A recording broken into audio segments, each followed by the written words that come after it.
Can और हाबिल। जब आदम अपनी पत्नी हव्वा के पास गया, तब उसे ने गर्भवती होकर कैन को जन्म दिया और कहा, मैंने यहोवा की सहायता से एक पुरुष पाया है। फिर उसने उसके भाई हाबिल को भी जन्म दिया। हाबिल भेड़-बकरियों की चरवाहा बन गया, परंतु कैन भूमि पर खेती करने वाला किसान बना। कुछ दिनों के पश्चात कैन यहोवा के पास भूमि की उपज में से कुछ भेंट ले आया और हाबिल भी अपनी भेड़ बकरियों के कई एक पहिलौठे बच्चे भेंट चढ़ाने ले आया और उनकी चर्बी भेंट चढ़ाई। तब यहोवा ने हाबिल और उसकी भेंट को तो ग्रहण किया, परंतु कैन और उसकी भेंट को उसने ग्रहण न किया। तब कैन अति क्रोधित हुआ और उसके मुंह पर उदासी छा गई।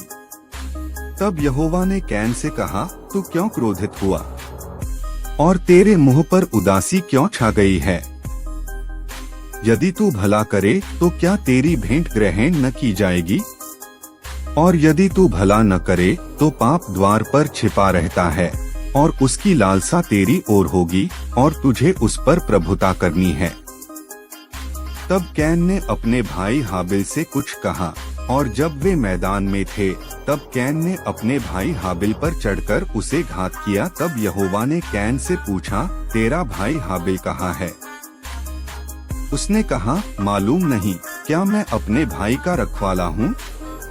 उसने कहा, तूने क्या किया है?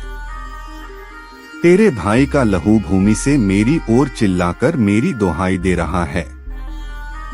इसलिए अब भूमि जिसने तेरे भाई का लहू तेरे हाथ से पीने के लिए अपना मुंह खोला है, उसकी ओर से तू शापित है।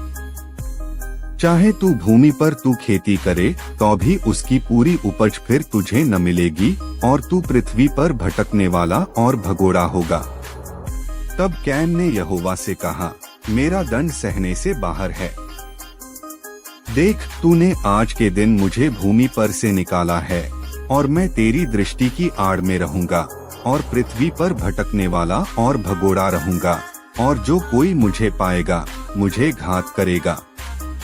इस कारण यहोवा ने उससे कहा, जो कोई कैन को घात करेगा उससे 7 गुना बदला लिया जाएगा।